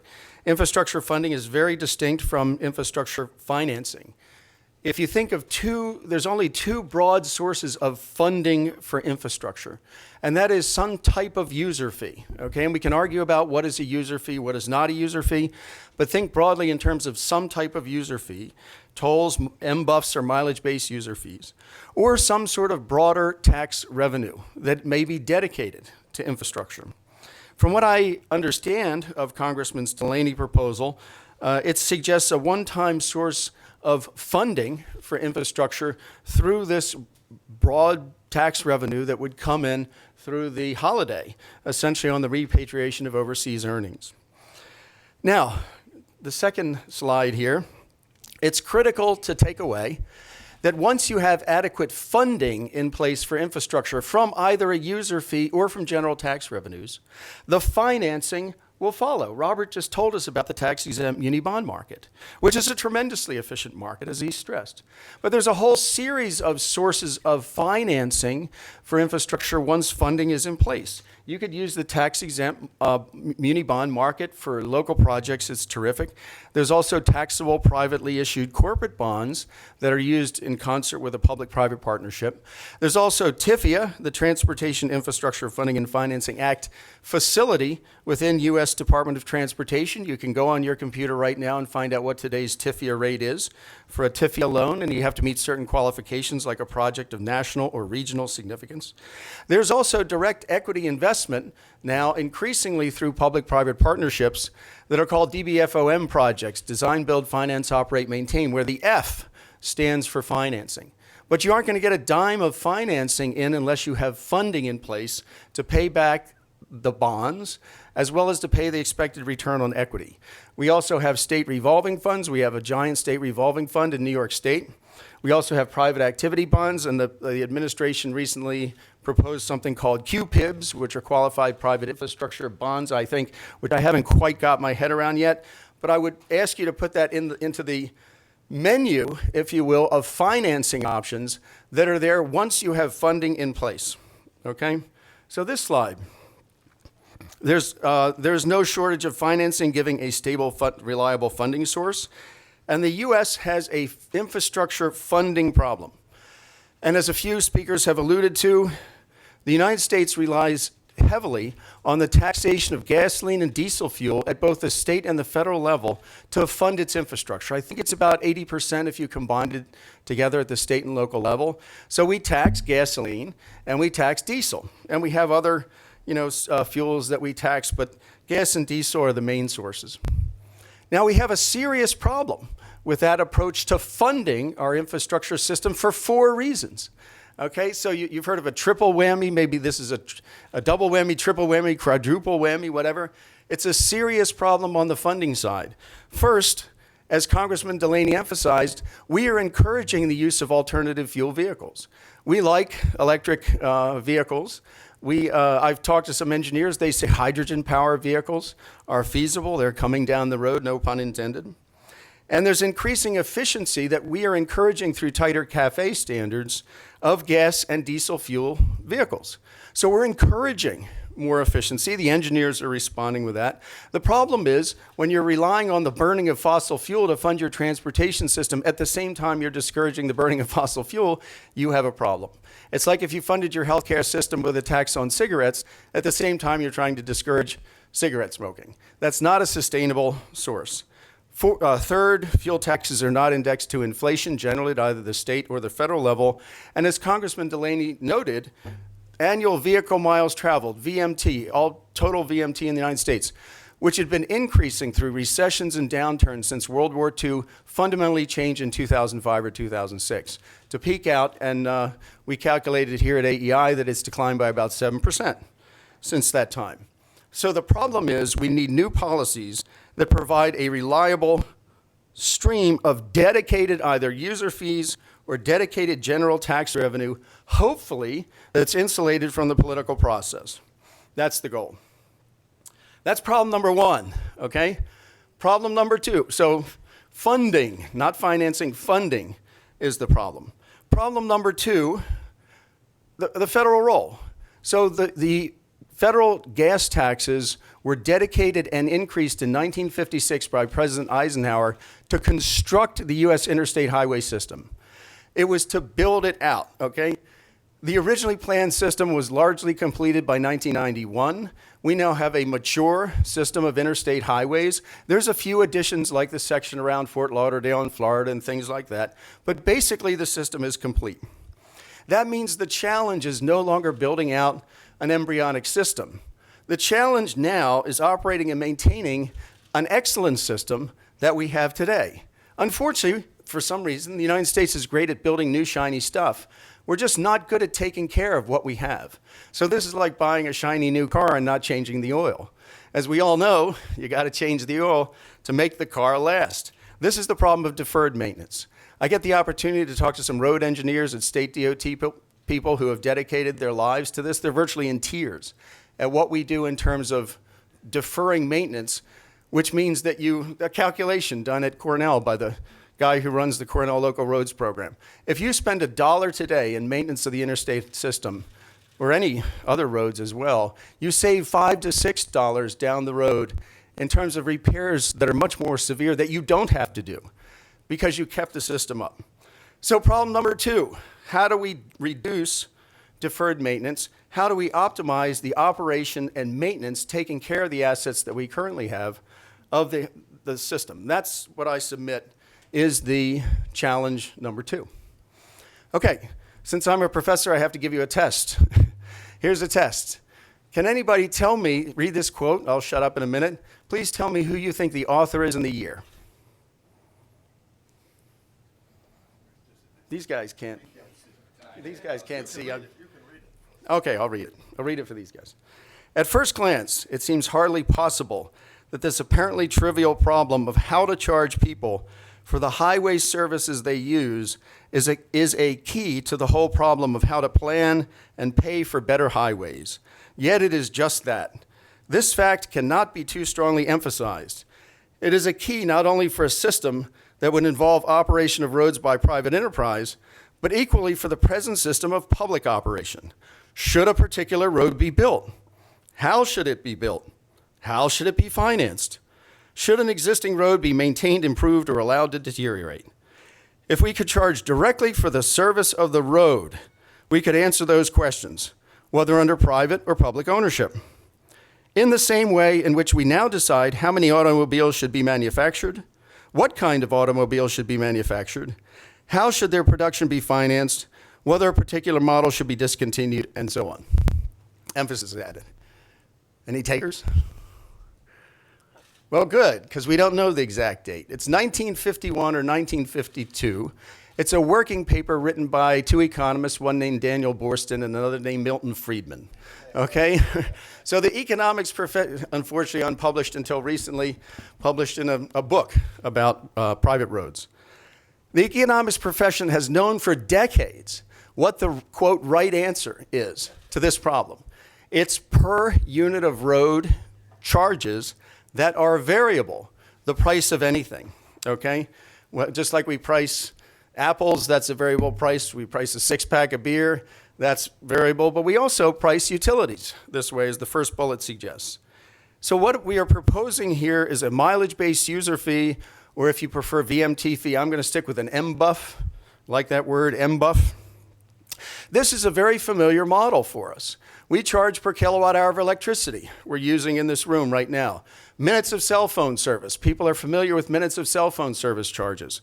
We charge that way. Gallons of water. My wife and I pay our water bill every 2 months. Per therm of natural gas. The key is that it's a per unit of use variable charge.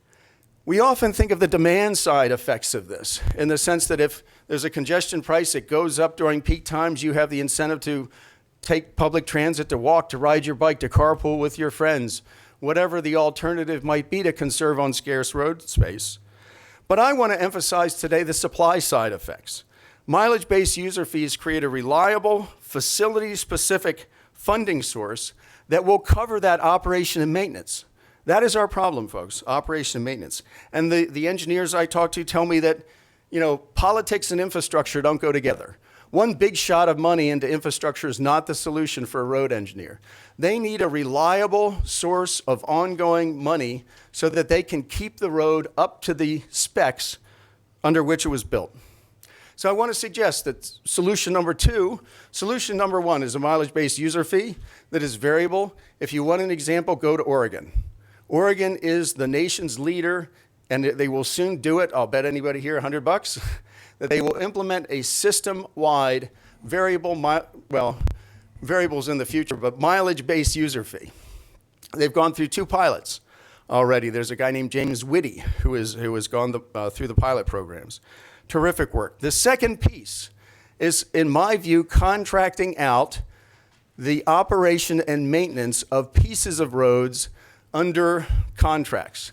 Now, these don't have to be 99-year contracts. They could be 10, 15, 20-year O&M contracts. You hear a lot about public-private partnerships.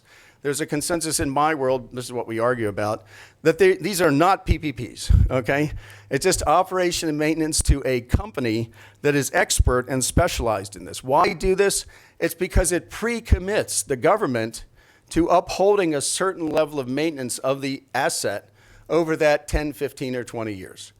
So you've got facility-specific, just transfer from a per gallon fee to a per mile fee, okay? That's step one. And then contract out the O&M to expert firms. I'm giving you a citation, two heroes of mine, Bob Poole and Adrian Moore. If you are interested in this stuff, we don't have time to go through it. I teach it to my students. 10 reasons why a per mile fee is a better highway user fee than fuel taxes. Okay, so this is what we need to go toward. Okay, this makes it pretty clear. When you're assessing a policy proposal, does it move us closer toward this vision of a utility type system where we reduce deferred maintenance and we have user fees, or does it move us far away from that? Okay. I personally believe that short-term fixes like plugging the Federal Highway Trust Fund are putting off the inevitable at the state level, where they have to shift to some new approach. I mentioned that Oregon is the leader on that. Plugging a short-term budget hole gap, I don't think is the problem. What we need to adopt, and we can talk about this in Q&A, are a series of policies at the federal and state level that would encourage the transition from a per gallon fee to a per mile fee and encourage more public-private partnerships. This is my last slide. I'll end with this, perfect timing. If I'm not on, you may not know it, but Alex Pollock is into mixed martial arts. And if I'm not on time, he will use that against me. But this is my slide about, I had a student get this together, of what states are doing to react. They know the cavalry is not coming, right? The federal government's not, the good old days of the 70s and 60s, 70s, and 80s are not coming back. They're not going to get a big federal pot of money. The governors know that they have to adapt to the new funding shortage. Here's what's happening at the state level: increased state fuel taxes in those states, increasing tolls in Delaware, Ohio, Florida, dedicated sales taxes, Arkansas and Virginia, other dedicated fees like Rhode Island's doing rental car fees, vehicle fees, Florida's doing leasing fees. I'll just emphasize that Oregon and California are now talking about mileage-based user fees. And there's a whole bunch of discussions at the state level about fuel tax increases this year. Okay, and I'll just recommend, I'll end up by, we don't have time obviously, but I recommend to you this report, which is on the screen there, which came out from the Eno Foundation, which is I think a very good analysis of considering what the federal role is, the role of the Federal Highway Trust Fund in this era that revenue from fossil fuel taxes is breaking down. So I'll end with that. Thanks. Thanks. Thank you very much, Rick. Steve. Thank you very much. And Alex, thank you very much for putting this conference together. And it certainly goes with the reputation AEI enjoys and deserves to talk about issues that we really need to be focused on. And I appreciate the opportunity to be here. When I listen to all of these people on the platform speak, and the congressman, you know, I found parts of everything that I totally agreed with. And being a politician, of course, you naturally take the last thing that you just heard. Boy, that sure sounds great. And I loved the congressman's remarks. And I said to myself, when he finished, I said, all you have to do is put him in a room with the Congress, and I don't know any of them, if they brought it up to a vote shortly afterward, who would vote against his bill. Most people would tend to want to support this. And it's because the problem is so glaring for people that we do need to spend money to fix the roads. Well, here's where we are today. I had the privilege of going to the Senate in 1981 when Ronald Reagan went to the White House. When I see Jim Pinkerton out there, I thought, you know, I think Jim was down at the White House when I was a new senator in from Idaho, and I ended up on the transportation subcommittee, and there's a lot of reasons why those things happen. But I had campaigned in 1980 that I would get on the Ag Committee. Well, I got to the Senate, and the way the Senate Republicans choose committees is just like the NFL draft. And so because of my seniority from having spent 8 years in the House, I was the third senator to pick, and the Finance Committee was open. Ann Canfield, who is here, was on my staff, and of course she's telling me, you take the Finance Committee, we'll worry about the campaign later. So I took the Finance Committee, then ended up on the Environment Committee. Well, John Chafee and Bob Stafford were really the gurus running the committee, two wonderful men who I came to know and really respect and admire. They really didn't want me on the clean water and the clean air subcommittees that were dealing with all the environmental issues. So they said, let's talk Sims into running the transportation thing. Well, they didn't have to talk very hard because my uncle had been chairman of the Idaho Transportation Board. And being a conservative Republican, I really believe people should pay their bills as they go. So I was in favor of me being on the Highway Committee. Little did I know that Ronald Reagan, who had campaigned largely on a platform of cutting taxes, then came right back in a year later with a 5 cents a gallon gas tax increase that his Secretary of Transportation called for. Bob Dole calls me in and says, now look, Steve, you're chairman of the Environment Committee. You're on the Finance Committee. It's your job to push, to carry the bill, to pass the tax increase, and to then get the highway bill put together to spend the money. Well, we can say, as I listen to all you speakers this morning, that the times are different now. It's harder. No one wants a tax increase. Believe me, in 1981 and 82, nobody wanted to raise taxes either. People have come back to me and said, why didn't you index the tax? There's a very good reason why we didn't index it. I actually suggested it in the privacy of some of the meetings, but the chairman of the Finance Committee, Bob Dole, had given 137, I believe, speeches in a row on the Senate floor about the evils of the current tax code that continues to push the taxpayers into a higher tax bracket. And you forget, when I went to the Senate, the top tax rate was 70%. So people were very sensitive if they got pushed from 50% to 70%. And they were sensitive if they went from 15% to 20%. And with inflation, they were all being pushed up.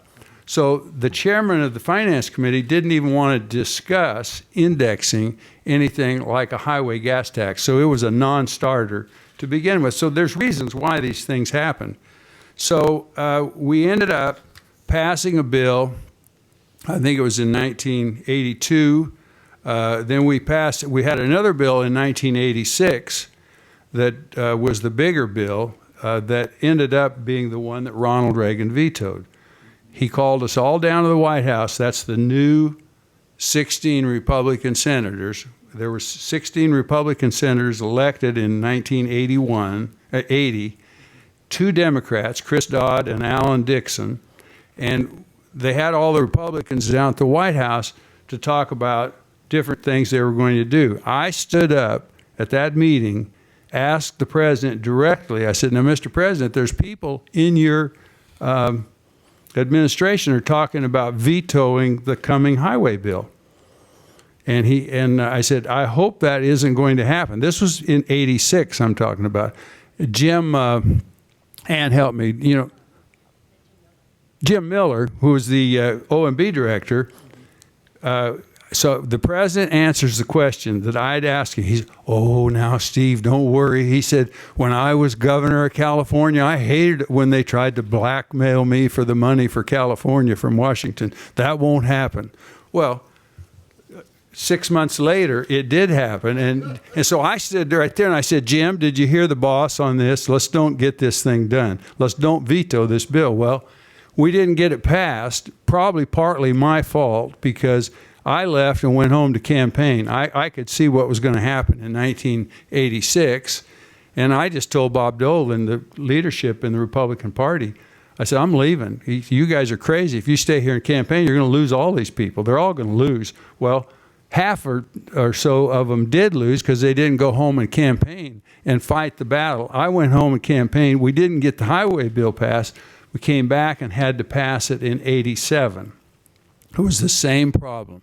No one wanted to be on record voting to go ahead and continue funding the highways. So they talked Reagan into vetoing the highway bill for the wrong reasons. Believe me, he vetoed it for the wrong reasons. I won't get into that. But he did veto it, and we had to override the veto. And it was one of the most unpleasant events of my political career because I was leading the guys voting against my hero, Ronald Reagan. Now, on this tax issue, I think back about Reagan. When we listened about corporate taxes and what you were talking about, Alex, Reagan used to always say, and I still agree with him, corporations collect taxes, people pay taxes. So we shouldn't really have a corporate tax at all, but we do have one. We really shouldn't have a gas tax. You may be right, Richard, but we do have one, and it is not going to be able to be changed and refinance our highways overnight. So I believe the only way we're going to get this done is to have, there's a $16 billion gap from what we're spending now, from what we're raising. I don't see how you're going to get this done without a transition period. And the only way to do that is to reform the gas tax. And it needs to be raised, that's true. It should have been, we should have done it right 30 years ago. If we'd have indexed it and put enough money in, we could have maintained the roads, and we probably wouldn't have taken any more gaff politically, but the political courage was no better then than it is today. And so it's the same age-old problem. Everybody wants something for nothing. And that's the problem with the infrastructure bill that the congressman suggests. And you know, I have to say, I sit there and listen to him talk. I think this is a brilliant idea, but then you are going to get yourself set up where you have winners and losers, and somebody in the Congress will think, well, I can get these projects, and it won't be a real hit on my constituents. It's the same old problem. And so the sooner we get to come together, face the facts, lay it out to the public, the sooner we will get a new highway program, and maybe you could transition into a miles usage fee. But I'm telling you, there's a big privacy issue here too. And the libertarian crowd that I'm familiar with and part of, they're going to go nuts over having anybody know how far they drive their car, particularly, you know, where am I parking my car, or what am I doing? They don't want anybody to know that. And so there's a long ways to go between here and there. But I would certainly favor today that we sit down, raise the fuel tax, transfer some of it to equipment taxes. So instead of just raising the fuel tax, you have to compensate for the natural gas that's being driven, for the weights and measures and so forth. And if you can start phasing in the miles per driven by cars, I think that would be a good way to do it. But we better figure out a transition rule to get it done. Same thing on tax reform. I wish they'd pass a tax reform bill where they just do away with all deductions and set the tax rate at a certain fee, and then give us a 7-year transition rule or something. Let people, they can either stay in the old system or go to the new one. But you can't seem to get these things passed. It sounds easy here, but it's not easy. I could go on for too long, but I just think that the time has come for the policymakers to bite the bullet. Tell the public, we've got to fix our roads. You all know it. We've got to pay for them. And the sooner we start paying for them, the better off we're going to be. And it wasn't easy when we did it back in the 80s. People bitched and moaned and complained. I had friends of mine in Idaho that had bet cases of whiskey that I wouldn't be in favor of these tax increases, and they lost. And they said, Steve, how could you do this to us? And then I'd explain it to them, and they'd say, oh, yeah, you were doing the right thing. But, you know, it's not easy for people to come along and decide they need to raise taxes on people. Thank you very much. Thank you very much. I want to give each member of the panel 1 minute, 2 absolute max. Anything you'd like to add, clarify, agree or disagree with, and we'll just go down the panel. Alex. Sure, really quickly. I mean, when we start to think about alternatives, I mentioned the miles-driven piece as well. I think that's absolutely the direction we need to head. And as Rick described, Oregon's has done a lot of great experiments there. The Congressman's bill, sets up a panel of experts to study that issue. I think we have had that panel, and I think we have studied that issue, and I think that is the right way to go.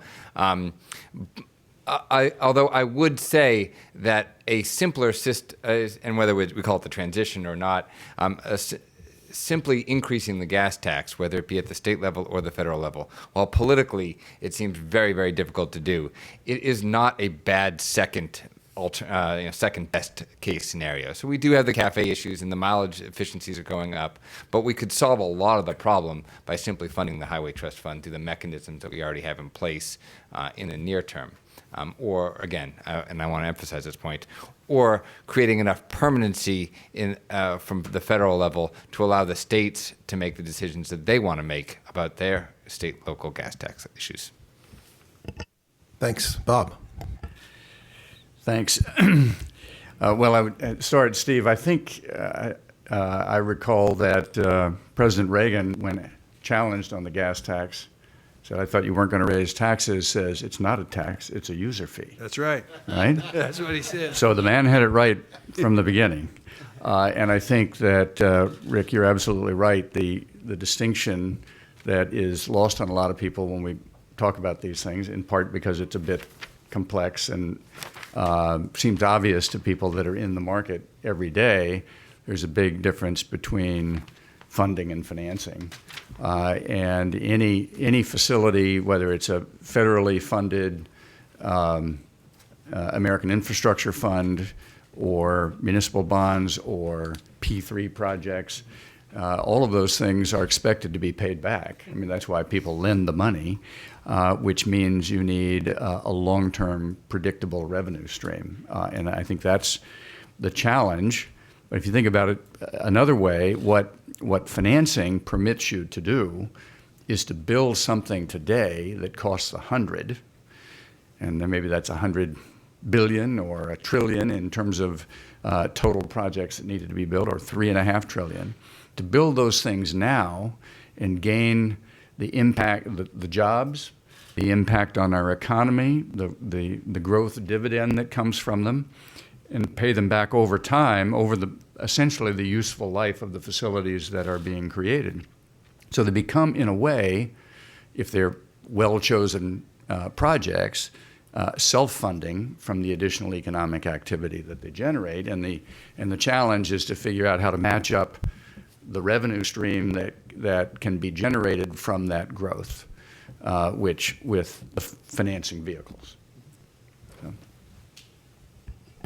Terrific. So I guess 2 points. I always respond to the last person I heard from as well, even though I'm not a politician.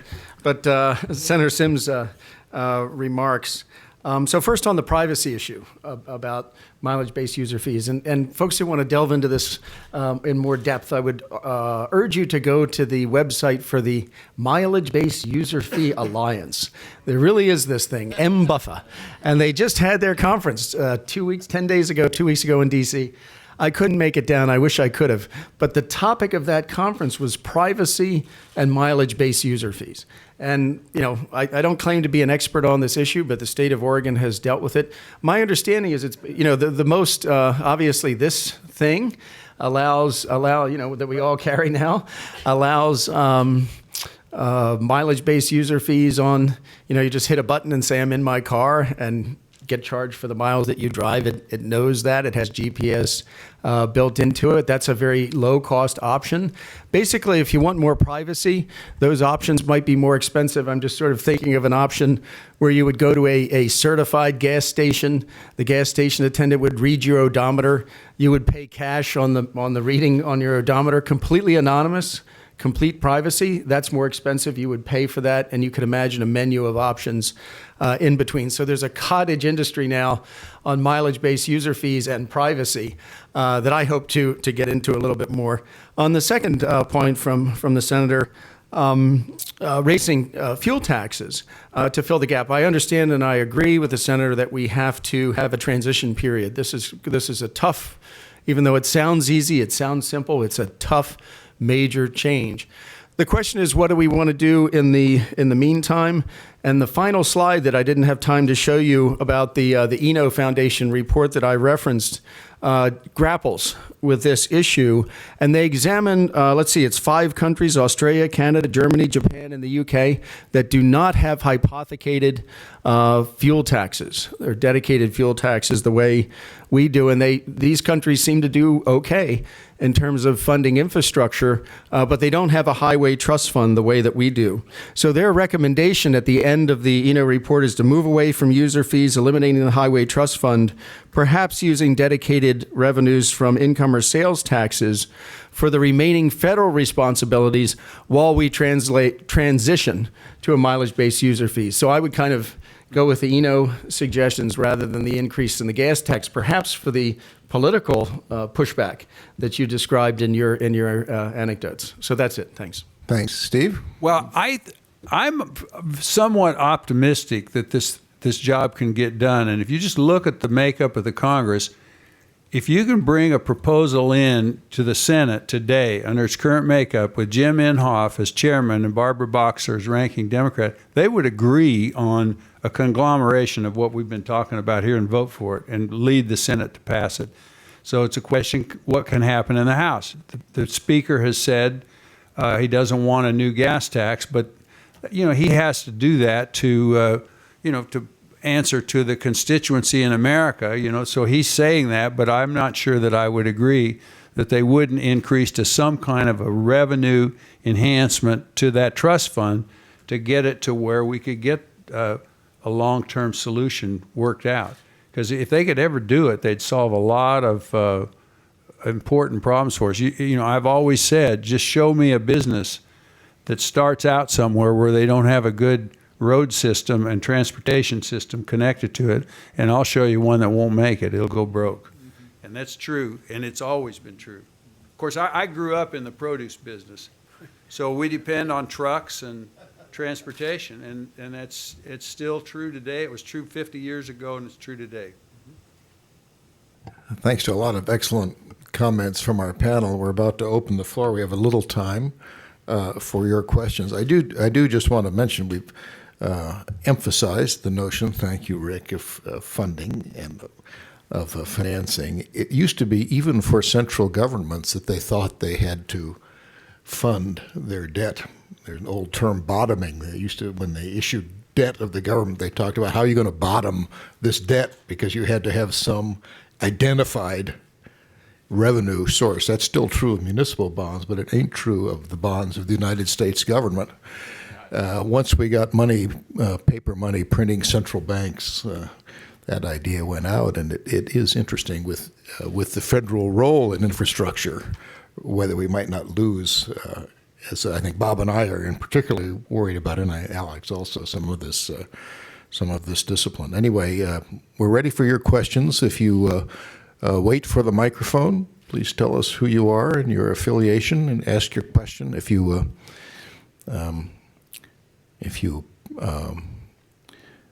precede your question by too long a statement, the chair will remind you to come to the question. We have something here. Oh, we have here. And then, did you have a question here? Okay, we'll get to you next. Oh, I was a bit perplexed, Dr. Geddes, because you started out, I thought, affirming the idea of user fees as a way of paying for things and really going for mileage-based user fees. But then you endorsed the Eno report, which goes exactly the opposite direction and says, forget all user fees, just put everything in the general fund. And that, to me, just demolishes the ability of using user fees and the benefits of user fees. So why are you... So how do you explain yourself? Explain myself. I plead the fifth. It's popular. No, great, terrific question. So this is a issue of federalism, I guess, and this to me, what we're observing right now is one of the greatest experiments in federalism we've observed in decades in the United States, and that is, my view is after the federal highway system, the interstate system was complete, that the federal role was design and construction. And now we have a problem of operation and maintenance. And a key issue to take away, again, another thing, if you take away nothing else, the states own the interstates. My understanding is the last piece of interstate that was federally owned was the Woodrow Wilson Bridge right over here. And then they divided up ownership of that, so it devolved completely to the states. So this right? So it's kind of cool, right? So the states have this responsibility now for, the funding, which should go to the operation and maintenance of the interstate system, and the federal role becomes a much smaller role, maybe about standards and safety and federal lands, et cetera, but a much smaller role. So I view the action on and your question is terrific, action on the mileage-based user fees as being at the state and local level. And the ENO report I view as consistent with this notion of the pricing having to take place at the state level. And so I agree, wholeheartedly believe in the user pays principle, but I think that that has to occur at the state and local level, and that basically one of my slides, the point is that the fossil fuel taxes are no longer a user fee. When you can have a Tesla that pays zero in gas taxes, on the same road as an old Ford F-150 that pays a whole lot of gas taxes per gallon, the notion that the gas tax continues to be a user fee like it was in 1956 is just no longer credible. So you're increasing a fee that's no longer a user fee. Okay, I have the next question over here. I'm Naomi Chikoto with the Bond Buyer. This is for Mr. Cochran and Mr. Burl. You guys were both kind of raising concerns about the infrastructure bank, I guess potentially sort of being like a GSE. And I wanted to know if you guys could elaborate on that and your kind of concerns with a bank and it, I guess, not being as independent from the federal government as Delaney was suggesting it would be. Bob? So I think that is exactly the concern I express. I know the congressman says that it would not be, that it would have an independent board, a nonprofit entity, but with $50 billion deposited either by the federal government or with the federal government as providing an agency for corporations to invest at 50-year bonds at 1%. And then leveraging that $50 billion of capital in the private markets, it seems to me that there is at least a moral hazard for the expectation of the investors in those bonds that the government would come to the rescue, as in fact it did in a couple of other similar cases, and that the process of choosing which projects to finance would be one that could potentially not be locally based and based on merit and repayment characteristics of the projects. Just concerns. We have time for one more question. I think I had a question. I just Go going to ahead, give Steve. you a real live example of this that many of you have probably been on is the road out to Leesburg, the Greenway. That was funded back when I was in the Senate and Chuck Robb was governor, and we thought this is a wonderful thing. But I think it's been broke a couple of times since, because at the same time that the highway, the Leesburg Greenway, has been financed by bondholders, Route 7 has been improved and improved and improved, so people drive on Route 7 because it's cheaper than driving on the Greenway. So Adam Smith's invisible hand still works, but it's causing the bondholders to lose money in the Greenway. And that's the fear that you have to look out for. That's a real live example. It's a wonderful road, but it's not being used much. Thank you. I'll take one more question if somebody has. Yes, back here. Wait for the microphone, please. Yeah, I'm Thomas Ford. I'm an economist, and I deal with P3s. And if anyone wants, I have a presentation on P3s of Virginia Transport, which might be of interest, because it brings up some of the issues of the bank bond, that in Virginia they did have one, and the Supreme Court did pass it. It had some problems getting up to that level.